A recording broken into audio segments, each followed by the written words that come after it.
So what you've just heard in the intro is this guy. It's the Universal Audio Ruby. I've had this for maybe like a week, and I've played it a ton. And like the video says, I didn't really want to like this pedal. I was happy with what I had in terms of modeling gear and stuff. It is kind of nagging me. If a company has put this much time and effort into just modeling one amp or one style of amp, surely it has to be better than using like a multi-effects like Helix, Fractal or anything like that. Like surely it just has to sound close and feel good to play through. Even though it's quite a small package, there's loads of different features. You can really sculpt your tone with this. You've got in total 6 different cabs you can choose from, 3 different AC30s that they've modeled, top boost, a normal channel and a vibrato channel.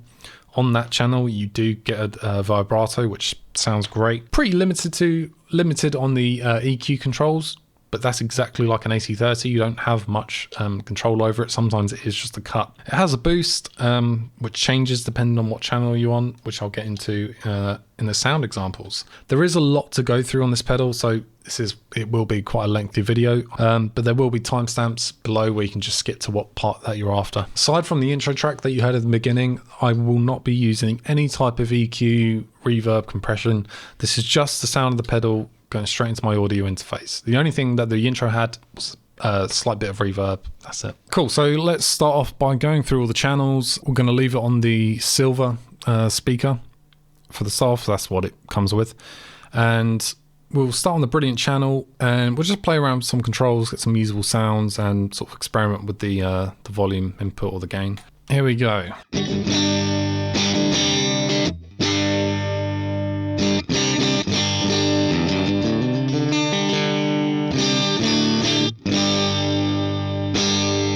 So that's split coil. Let's go to full humbucker.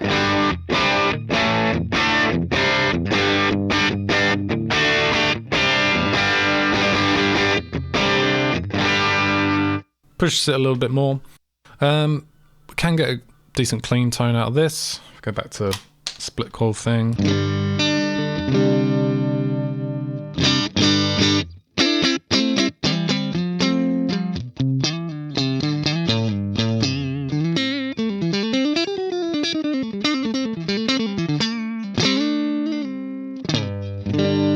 Which is obviously quite bright. I'm going to bring, back the treble a little bit, bring the cut up. Okay, back the bass off again.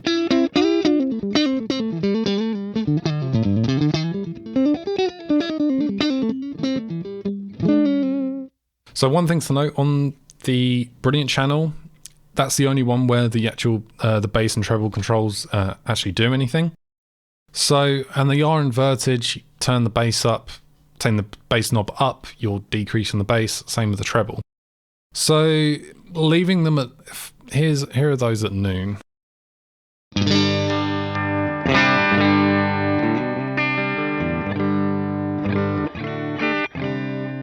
Treat it as how I dialing any amp. Chuck it at noon and then change stuff as you go. Obviously we don't have a mid control, and the way to get around that is if you take bass and treble out, you're going to be left with mids.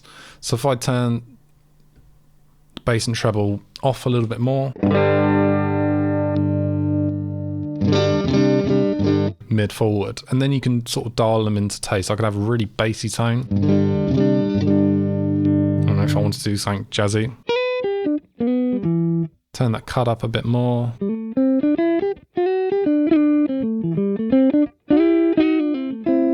Less treble.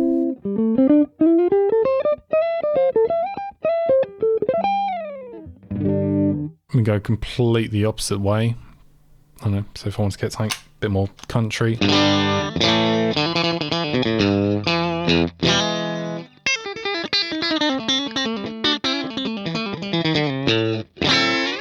So the Brilliant channel is really versatile. You can get a really good wide range of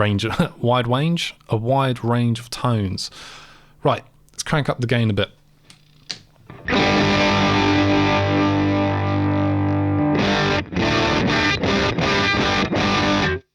So already, and that's with humbuckers, there's no boost engage or anything yet. it breaks up pretty quick.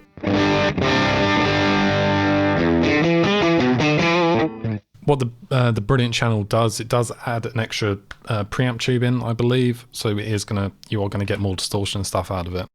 What I found cool about this channel is, now I've never played a real top boost AC30 before. Turn up the gain, it sounds almost like the amp's dying. It's really chaotic. So it's not like a static, here's your amp, here's the amount of distortion. It's kind of like phasing in and out.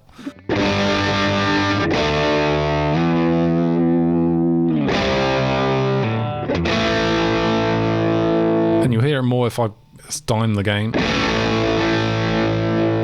It's almost like a fuzz.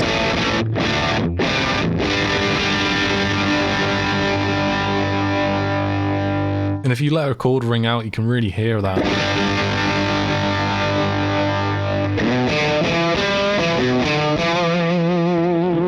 Now if I go to the neck pickup, you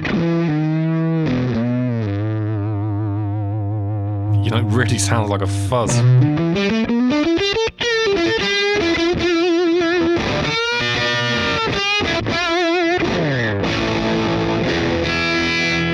So it's a cool effect. Again, it just sounds like the amp is dying. It's absolute chaos. Now, just for a laugh, let's chuck in the boost in front of that.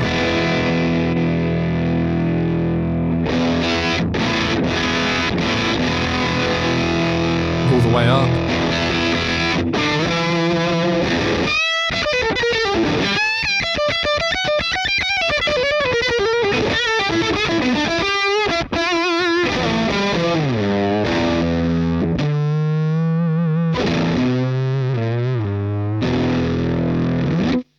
So, back to sensible tones. Let's go down to the normal channel. Start off with split coil sound. So, one thing to note, the settings you use on one channel aren't necessarily going to work on the other ones. Because we're out of the Brilliant channel now, bass and treble are disengaged, and it will tell you that if you try and turn one of these knobs, the red light over here will start flashing to tell you that, hey, this is doing absolutely nothing. What you want to do really is pull back the cut. I'm actually going to start with the cut all the way off. And you notice it's not all of a sudden ear-piercingly toppy. It's still quite warm actually.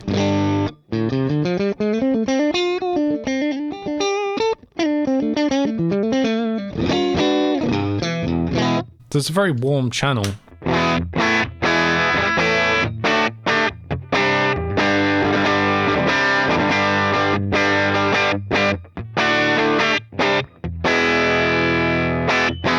So a little bit more neutral, it's kind of more up my alley. If we bring up the cut, it's going to get obviously darker.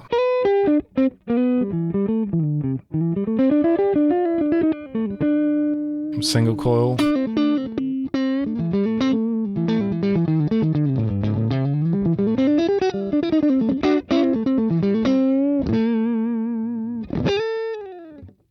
Let's crank the gain on this, see what we get. I'm going to bring the cut all the way off.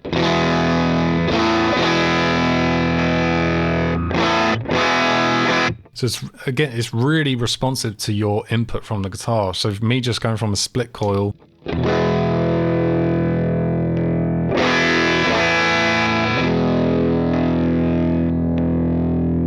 and these splits are wired with a resistor, so the volume jump isn't that drastic. It's just a very responsive unit. Dime the gain, see what tones we get.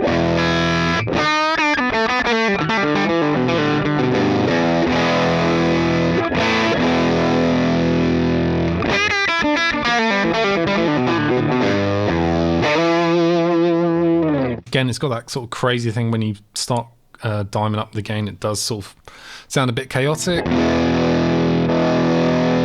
Now, the boost on this, so I've just brought it up sort of about halfway. Now, so this is adding quite a lot of gain. If we max it out,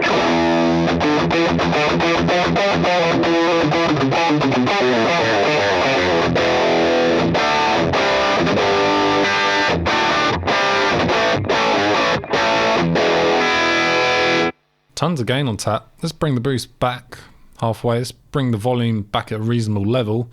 So let's say this was your sort of bass sound, and you wanted to bring in some boost.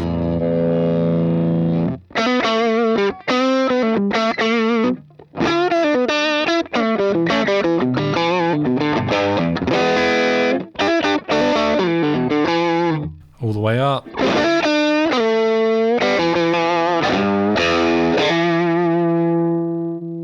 Back to where you started.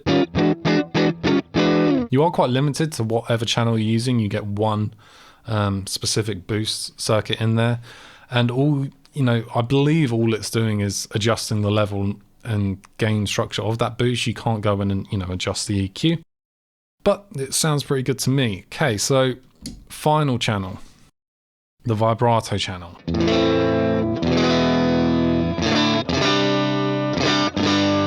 Now this channel is my favorite one, and it's kind of like the normal channel, but it's a lot more open and a lot more even sounding. It's not this sort of mid-rangey thump, and I like it because if I take the cut all the way off, it's a very, you know, sparkly tone, and then I've got room to darken up if I want, which I use this live over the weekend, and that's what I was doing. I'd run the cut, you know, up a fair bit.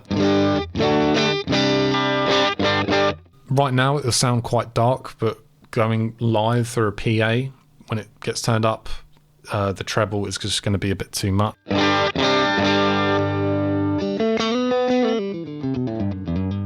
So I like having that flexibility on this channel, whereas the normal channel, I kind of have to leave the cut all the way off, otherwise it's just too dark. And you get a nice, if I back the gain off on this one,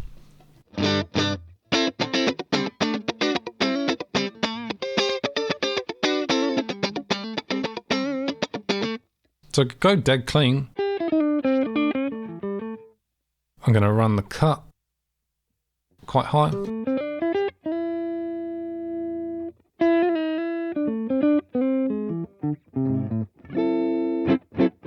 Get a more jazzy thing.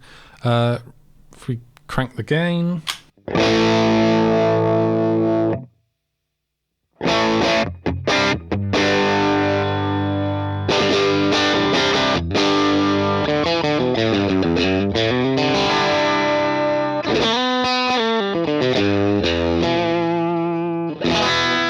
So I find this channel really, really versatile, and I kind of like just having a real simple one cut is your total EQ options. Again, the bass and treble aren't engaged on this channel.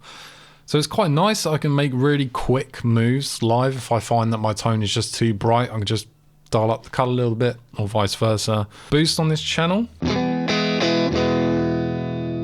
Bring the boost in.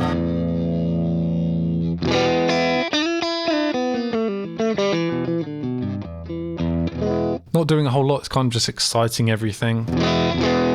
All the way up.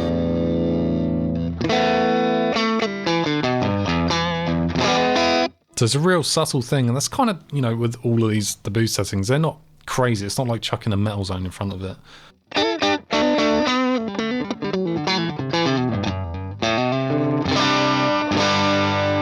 Take this out again. Just be wary, especially if you drive the boost up, it is adding quite a bit of level. So going from, if this was your bass,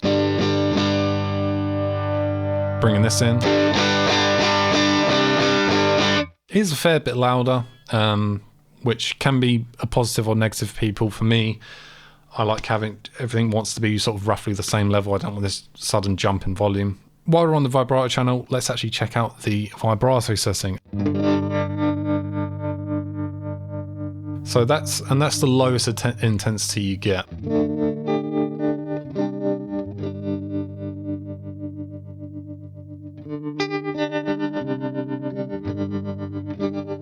So as a player, for me, I've always found tremolo, or, you know, this is more or less a tremolo, to be a hard thing to use, because it's obviously it's a time, it's a time-based effect. It's doing it in a specific time. So without dialing one in sort of, you know, to the same tempo of the song, don't know, it kind of messes with me a bit. So if I use it, I like having the intensity pretty low so it's not chopping up my signals, where something, if I put the intensity all the way up,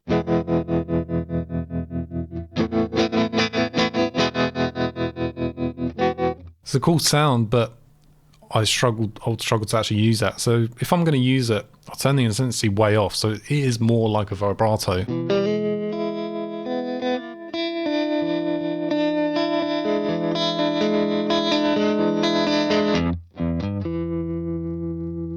And this was setting I was using it live over the weekend.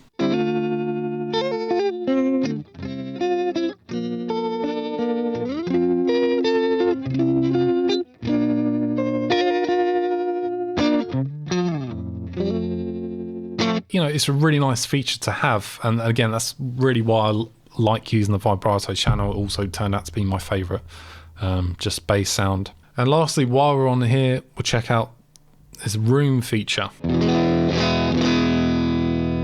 That is with it off. Check up halfway.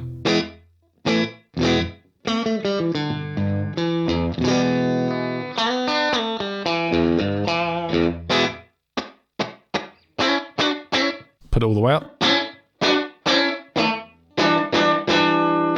With it quite high up, you kind of get almost into that slapback territory. You're getting, you know, feedback from a room.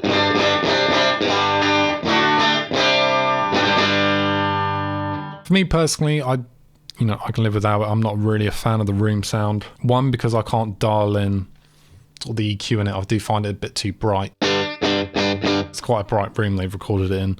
So I do just leave that off, and I'll use reverbs in other units. Let's flick through the different speaker emulations. So what you've been hearing the whole video so far is the Silver Bell, and that's the first one it comes with. So here's the next. This is the Blue.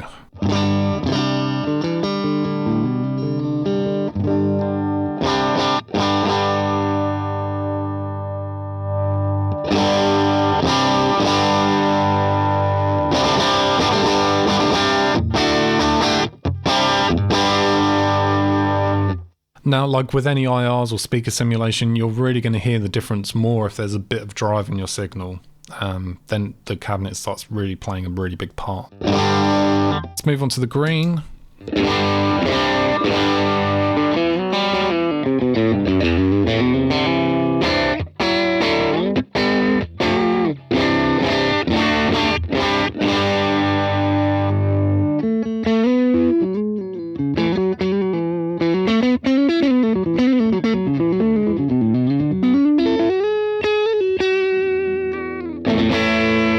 Using the app, you can get 3 extra cabinet sounds. So if I flick the switch down again, the light will change to green. So here's the first one it has.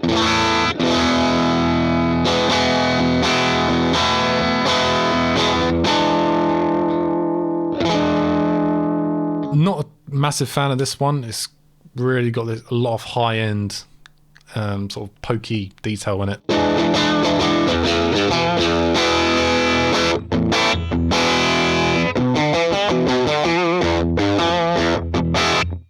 Okay, so the second one is actually a matchless 2x12 cabinet.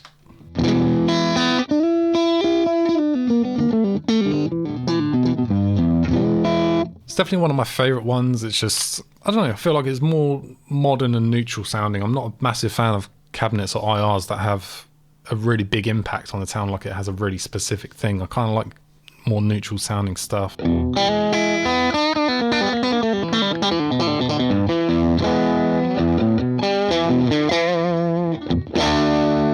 Move on to the last one.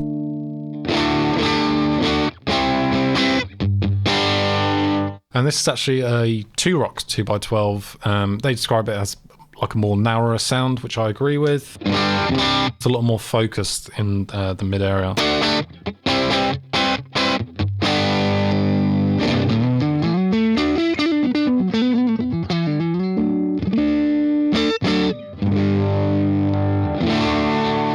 What I'd like to do is actually try and compare the Ruby with, some sort of modeling gear. So I'm going to use the Helix, which I've got on the floor, and it's using the Essex A30, which is literally the Vox AC30, brilliant channel. I'm not going to use the same IR because I feel like, you know, having the IR in the cab section in here is sort of part of the package. So I'm using the Silver Bell model that it comes stock with actually, and I've switched over to the 421 because that's what they use to capture the Silver Bell in the Ruby. I've dialed them in roughly to the same kind of sound. Here's the Ruby.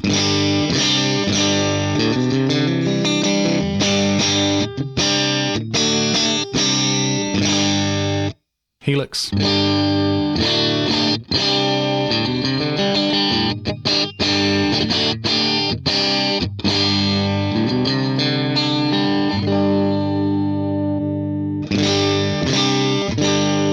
So to me, the Ruby one sounds, I don't know, kind of more open. It's not, you know, it's not a good or bad thing. That's just what I noticed. And the Helix model sounds a bit more boxy. So there's the Ruby again, Helix.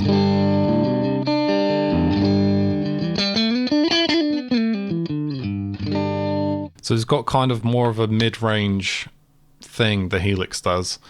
And it was kind of hard to get rid of that. I could turn the bass and treble up even more to, you know, emphasize less of the mids, but then, you know, the bass and treble get just too much. In a mix or live, use either of them. They're going to work great and sound really good. Under the fingers though, the Ruby, again, it gets back to that thing that I, you know, kind of didn't really expect. It just feels a lot more responsive than, you know, for me, most other modeling gear does. A little bit more spongier. Breaks up well when I dig in. If I go back to the Helix,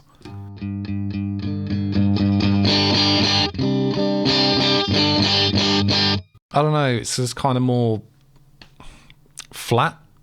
Not flat in terms of dynamics. I can, you know, hit it lightly and it's quieter. But it just feels like it's the same tone but getting louder as I hit it harder. Whereas the Ruby,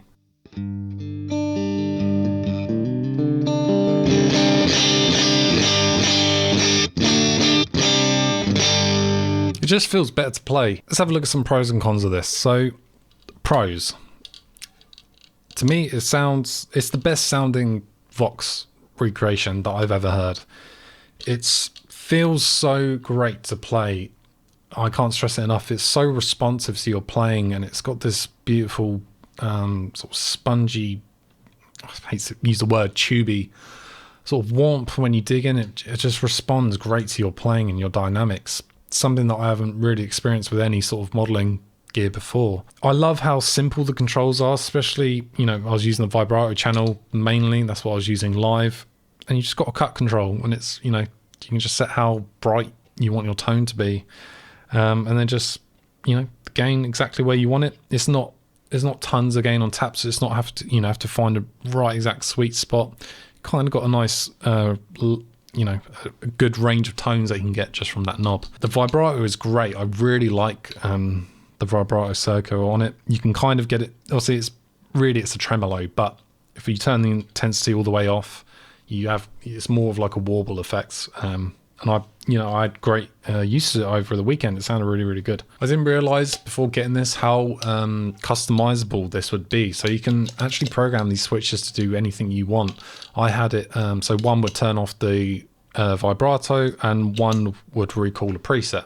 But if I wanted, I could have one controlling the vibrato, one doing the boost, vice versa. So these can be anything that you want, which is really, really cool. I know other, something like the Iridium, one of the buttons is on or off. And I don't know, if you're using one of these, surely it's always going to be on if you got it on your pedal board. So the cons, I can't use this as sort of like an all-in-one solution because mainly I need to be able to dial in the IRs and mainly just using like a high cut and a low cut. Because if you want to use them live, just straight into a mixing desk with nothing added, it's not going to be an ideal tone for live. It's going to be way too bright, especially with any modeling gear where you can't, you know, in real life, if I was miking up a Vox AC30, for live, I could just nudge the mic away from the cone and it would kind of help with the top end stuff.